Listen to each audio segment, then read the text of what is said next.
이라는 제목으로 함께 은혜의 말씀을 나누겠습니다. 여러분, 우리가 신앙생활을 하면서 중요한 것들이 있습니다. 우리가 신앙생활을 하는데 중요한 게 있다라는 거예요. 그 중에 하나가 바로 기도라는 것입니다. 여러분, 기도는 하나님께 은혜를 구하는 것입니다. 또한 기도는 하나님께 능력을 구하는 것이에요. 그래서 우리가 기도하면 하나님은 우리의 삶을 도와주시고 우리의 삶을 날마다 매 순간마다 이끌어 주시는 줄 믿습니다. 여러분, 예전에 제가 일본을 한번 갔다 온 적이 있습니다. 누구와 함께 갔냐면 장인어른과 장모님과 함께 다녀왔습니다. 참 어려운 여행이었습니다. 공감을 별로 안 해주시는데 참 어려웠어요. 저희가 간 곳은 그렇게 유명한 관광지는 아니었고요. 또 그렇게 큰 도시가 아니었기 때문에 복잡하지 않아서 참 좋았습니다. 그런데 도시에서 조금 나가 보니까요, 그렇게 많은 논과 밭이 있는지 저는 일본이 잘 사는 나라인 줄 알았는데 정말 농사를 많이 짓고 있더라고요. 또 어느 지역은 공장도 얼마나 많은지 제가 이것을 보면서 맞다, 일본은 제조업으로 뛰어난 나라구나 라는 것을 새삼스럽게 생각을 해보게 되었습니다. 예전에 한 번은 동생과 같이 미국을 다녀온 적이 있습니다. 한 2달 정도 있다가 온 것 같아요. 미국을 도착해서 정말 많은 빌딩과 여러 건물을 보면서 너무나 멋있고 너무나 신기하고 너무나 대단해 보였습니다. 그런데 도시를 지나서 조금만 떨어지니 가는 곳마다 왜 이렇게 밭이 많은지, 또한 가축이 얼마나 많은지, 또한 온통 가는 곳마다 밀밭과 옥수수밭이 얼마나 많은지 그 면적은 상상을 초월합니다. 자, 보십시오 여러분, 우리에게 보이는 유명한 건물과 여러 시설들이 있지만 사실 그 모든 것들을 떠받치고 있는 것이 따로 있습니다. 그것은 바로 방금 전에 말씀드렸던 공장과 논과 밭입니다. 즉 우리가 보이지 않는 생산적인 것들이 우리의 보이는 삶을 떠받치고 있다라는 것입니다. 여러분, 우리의 삶을 한번 보시면 과연 나의 삶을 떠받치고 있는 생산적인 것이 무엇인지 한번 생각해 봐야 합니다. 여러분, 우리는 극도로 소비적인 사회에 살고 있습니다. 그래서 우리가 소비한다는 것을 다 뭐냐면 우리의 겉모습이라고 말할 수 있다는 것이죠. 그래서 사람들은 소비하면서 기쁨을 누리기도 하고 또 소비를 하면서 자신의 부와 자신이 속한 클래스를 보여주길 원합니다. 그래서 우리의 삶이 자꾸 어때요? 소비에 초점이 맞추어지는 것입니다. 여러분, 예배도 소비하는 것으로 되어버렸습니다. 그래서 어떤 사람들은 평생 소비하는 인생을 살면 행복하다라고 생각을 합니다. 그래서 많은 돈을 버는 사람을 보면 어때요? 야, 저 사람은 돈 때문에 잘 살겠구나, 돈 많아서 좋겠구나, 이렇게 생각을 한다는 것입니다. 그래서 나도 한번 부자가 될 수 있을까? 이런 생각을 하며 간혹 로또를 하는 사람들이 있다는 거예요. 하지만 여러분, 대부분 복권에 당첨된 사람들은 우연한 기회에 엄청난 부를 축적했기 때문에 복권에 당첨된 많은 사람들의 99%가 거의 불행한 삶을 산다고 많이 이야기하고 있습니다. 왜냐하면 소비만으로서의 우리의 삶이 때로 행복하지 못하기 때문에 그렇습니다. 여러분, 우리 인간의 삶은 생산하는 데 기쁨이 있습니다. 제가 아까 전에 말씀드린 여러 나라들을 보면 예를 들면 일본이나 미국이나 이런 나라들뿐만 아니라 잘 사는 나라들을 보면 이 나라들에 보이는 삶을 떠받치는 보이지 않는 생성된 것들이 있다는 거예요. 예를 들면 공장과 논과 그리고 가축 같은 이런 핵심적인 가치들이 그 나라의 원동력이고 그 나라의 힘이라는 말씀입니다. 그리고 그것이 바로 오늘 말씀에 나오는 안방과 그리고 윗방과 그리고 예수님께서 말씀하시는 골방의 핵심입니다. 여러분, 오늘 말씀은 요셉이 그의 형제를 만나는 장면으로 나와 있습니다. 그래서 사실 우리가 창세기 43장 16절부터 쭉 읽어야 되는데 우리가 잘 아는 말씀이기 때문에 핵심적인 말씀 30절만 우리 같이 읽었습니다. 본문의 내용은 이렇습니다. 아버지 야곱에게 사랑을 받으면서 자란 요셉은 어느 날 형들에게 도시락을 갖다 주러 갔다가 형들의 계획에 팔리게 됩니다. 사실 처음에는 죽이려고 했다가 미디안 상인들에게 팔려서 애굽으로 가게 됩니다. 그래서 어떻게 보면 기구한 인생이지만 하나님의 섭리와 하나님의 인도하심 속에서 요셉은 애굽의 총리가 됩니다. 거의 영화 같은 일이죠. 여러분, 왕권 사회에서 총리가 된다는 것은 왕족을 빼놓고는 가장 높은 자리에 올라갔다는 말입니다. 그런데 그런 요셉에게 어떤 일이 일어나요? 형제들이 찾아옵니다. 다시 만날 수 없던 그 형제들이 가난 때문에, 큰 흉년 때문에 그 나라의 음식을 얻고자 여기까지 오게 된 것입니다. 그리고 그들은 이제 총리 앞에 섰습니다. 여러분, 얼마나 두렵고 떨리는 상황입니까? 그런데 요셉은 그 상황을 어떻게 합니까? 이용합니다. 어떻게 이용할까요? 우리가 잘 아는 말씀이죠. 그 형들, 그들을 정탐꾼으로 몰아세웁니다. 사실 요셉은 이 상황이 정말 기가 막힌 거죠. 왜 그렇습니까?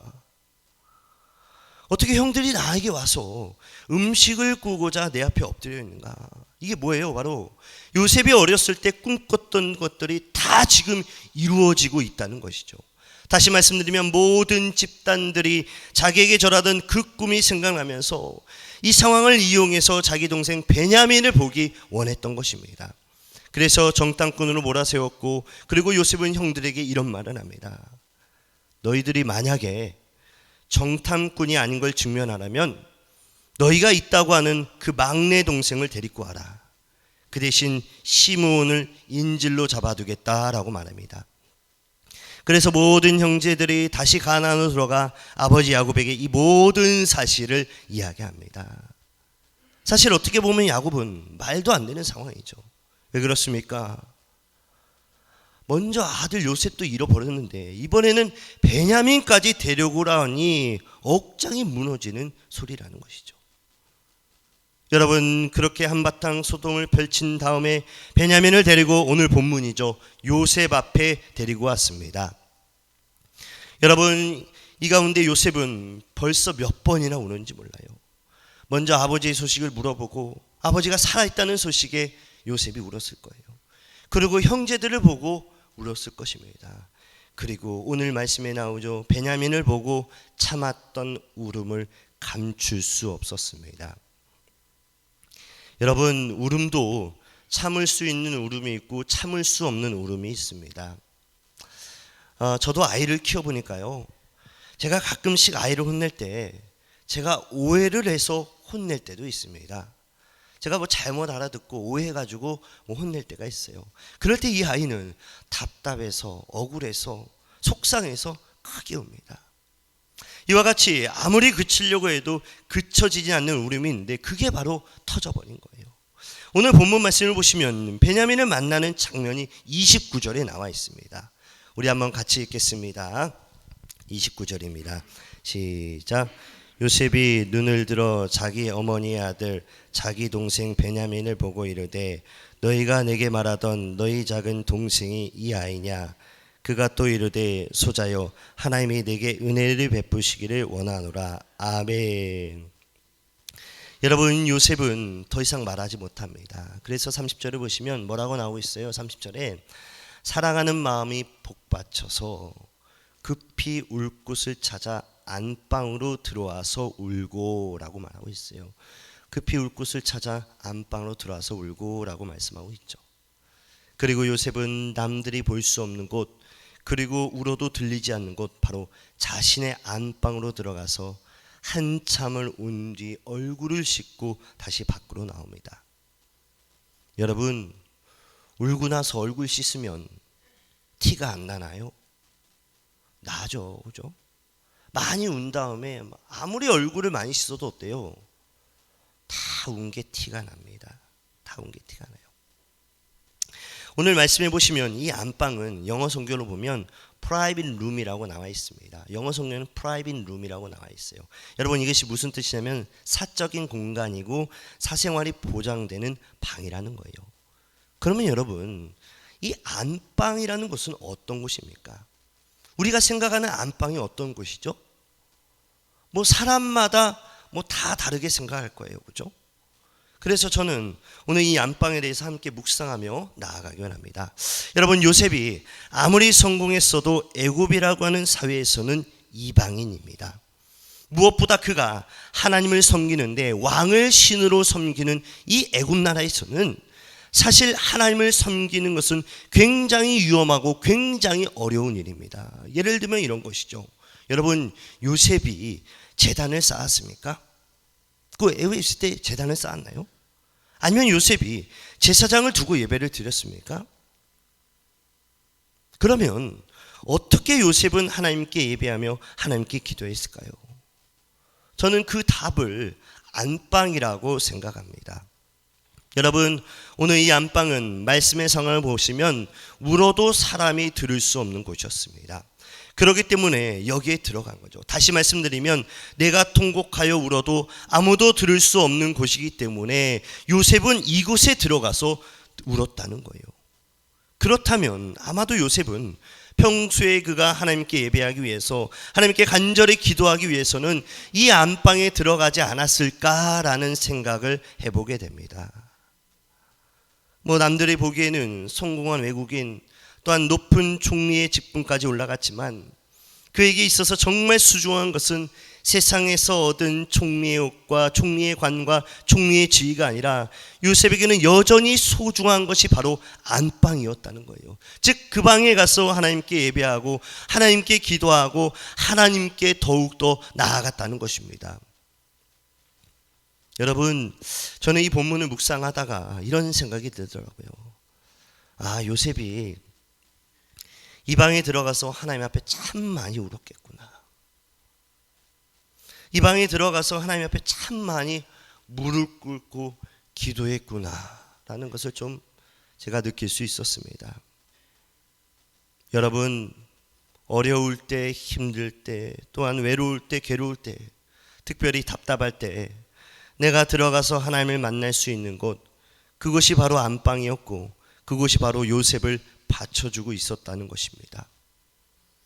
여러분 구약 성경을 보시면 다니엘도 똑같은 삶을 보여주고 있습니다. 다니엘 역시 포로였지만 당시 최강의 국가 바벨론에 들어가서 거기서 총리까지 이르게 됩니다.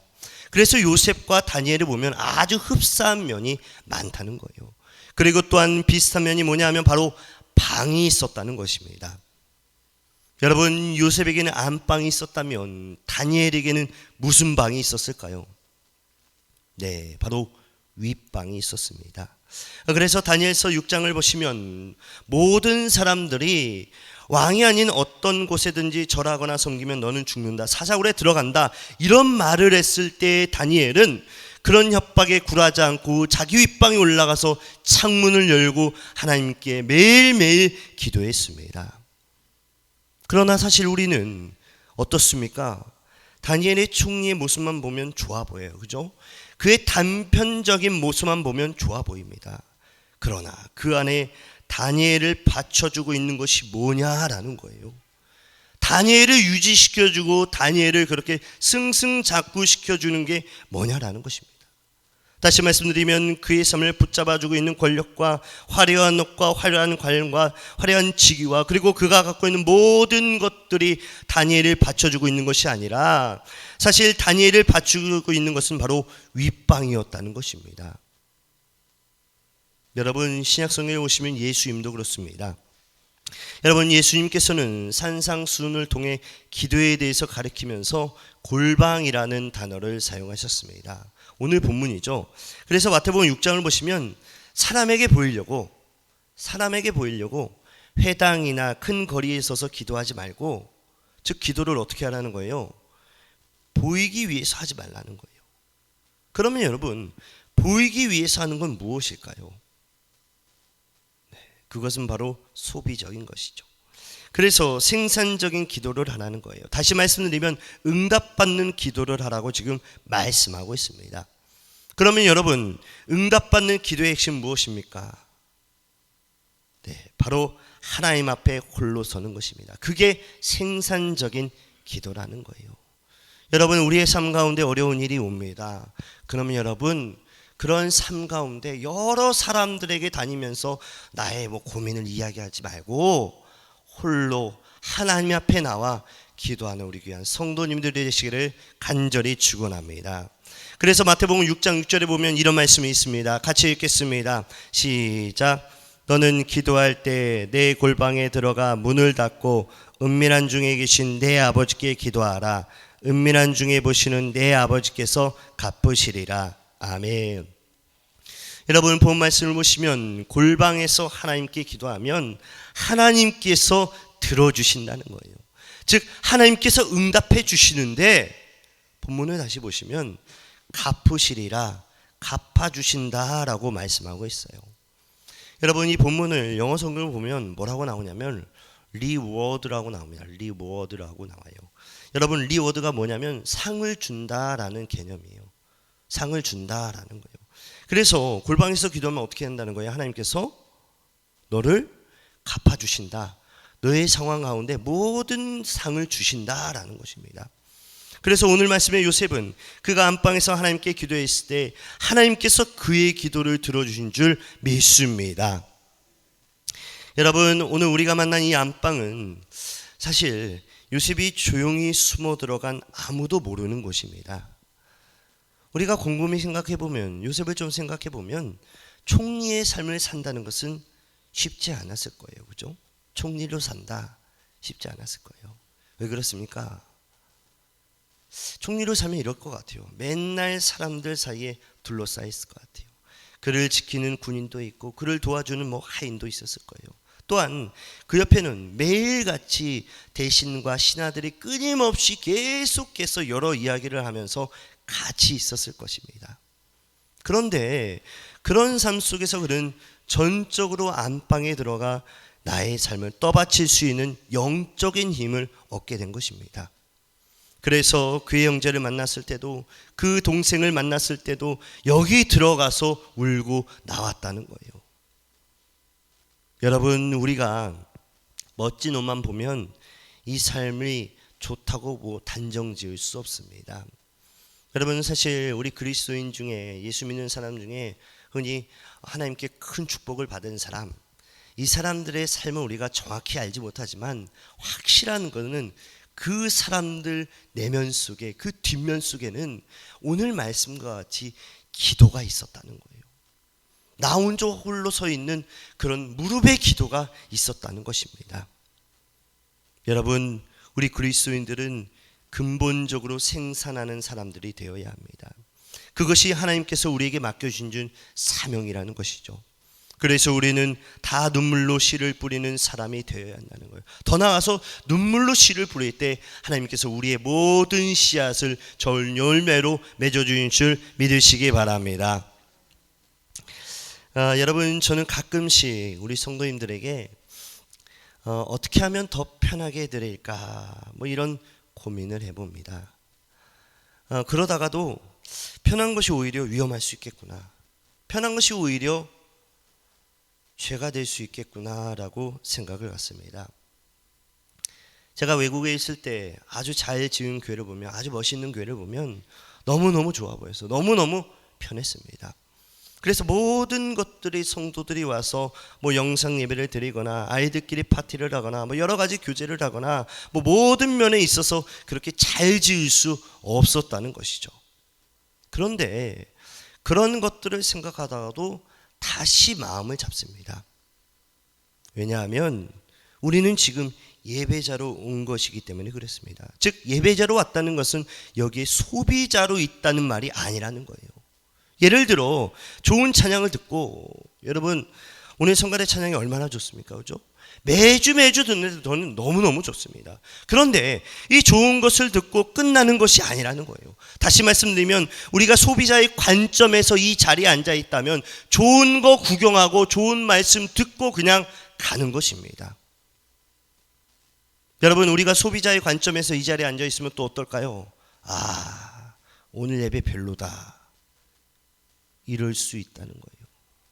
사실 이 말이 상당히 위험한 말입니다. 여러분, 예배가 뭐 좋고 뭐 안 좋고 우리가 느낌을 뭐 받아야 하는 예배입니까? 아니라는 것이죠. 예배는 뭐예요?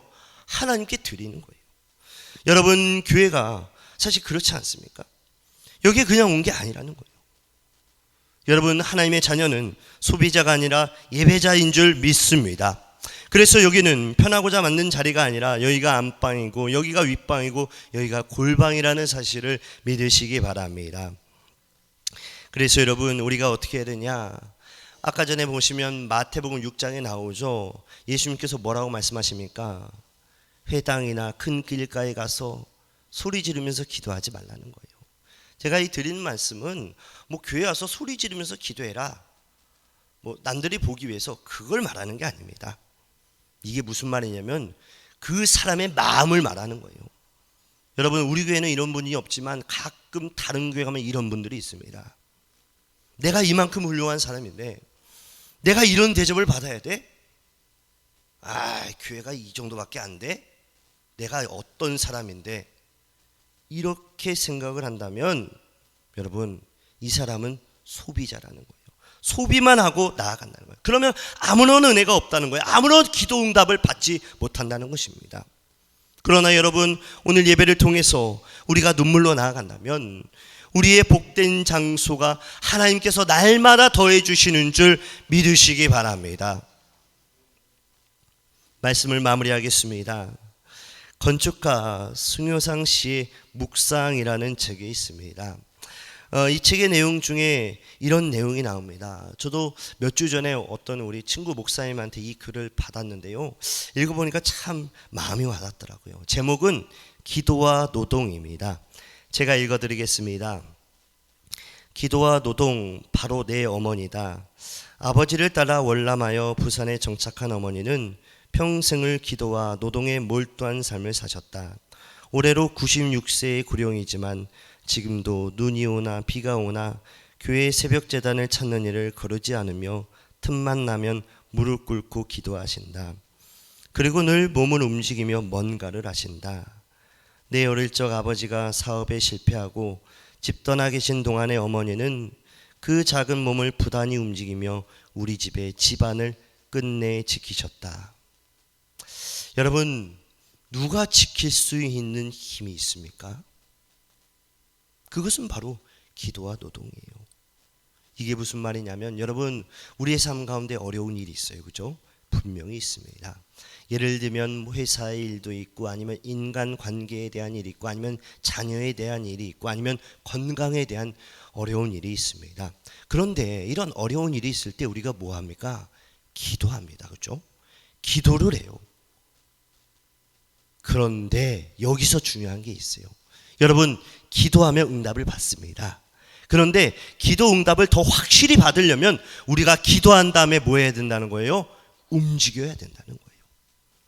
여러분, 기도하지 않고 그냥 기도만 하고 끝나면 아무런 하나님의 역사가 일어나지만 많이 일어나지 않는다는 거예요. 예를 들면 이런 것이죠. 저 신학교 때 이런 게 있었어요. 어떤 일이 있었으면 1학년 때 기도를 정말 많이 하는 우리 전사님이 있습니다. 기도원파예요. 이 전사님이 뭐 시험 때가 왔는데 갑자기 자기는 금식 기도하러 간대요. 그래서 왜 그럴까? 자기는 기도하면 다 100% 응답을 받았대요. 그래서 이번 시험도 기도를 하면 응답을 받는다는 거예요. 그리고 기도원에 갔습니다. 그리고 어떻게 됐을까요? 네, 시험 때 못 왔어요. 금식 기도를 잘못 시작해가지고 병원에 입원했어요. 제가 그걸 보면서 안타깝다. 제가 왜 이런 예를 들냐면, 우리가 기도하면 이 기도 제목을 가지고 열심히 하나님의 힘을 믿고 뛰어다녀야 한다는 거예요. 나의 생활 가운데, 사업 가운데 어려운 일이 있습니다. 하나님, 이 사업을 도와주시옵소서, 풀어주시옵소서. 그 다음부터 여러 사람들을 만나면서 뛰어야 한다는 것입니다. 그래야 오늘 말씀에 나오는 것처럼 어때요? 기도와 노동이 함께할 때 하나님께서 역사하신다는 겁니다. 그리고 우리가 아까 전에 읽었던 글 중에 무엇이 있습니까? 끝까지 지켜내셨다. 끝까지 지켜냈다. 어머니가 기도와 노동을 끝까지 지켜냈다. 우리 집을 위해서 끝까지 지켜냈다라는 글이 있어요. 여러분, 이게 무엇입니까? 내가 기도의 자리를 포기하지 않고 끝까지 지켰다는 것입니다. 그래서 여러분, 돌아오는 주도 하나님의 능력 가운데 우리가 기도의 자리를 지킬 때 하나님께서 우리의 삶 가운데 놀라운 은혜와 놀라운 축복을 주시는 줄 믿으시기 바랍니다. 아멘.